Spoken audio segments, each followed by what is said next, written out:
Hello বন্ধুরা, good morning. সকালে আমার সব কাজকর্ম হয়ে গেছে, আমার শরীরটা ভালো আছে। তা রান্নাঘর থেকে গুড মর্নিংটা শুরু করলাম।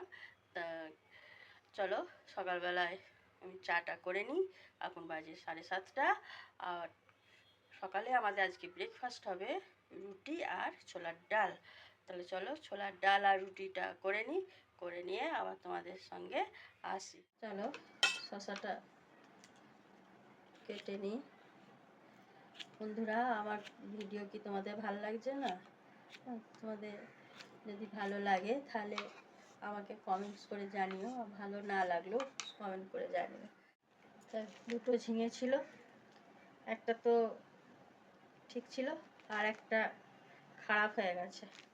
একটা বড় আলু দিয়ে দিলাম, ওতেই হয়ে যাবে।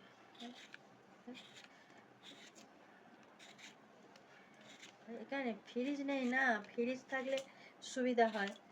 ফ্রিজ কেননা ফ্রিজ নিয়ে রাখারও তো অসুবিধা, এদিক ওদিক অন্য হসপিটালে পোস্টিং হলে তখন সেই নিয়ে যাওয়া নিয়ে আসা খুবই প্রবলেম হয়ে যাবে, ওই জন্য ফ্রিজটা নিয়ে নিই।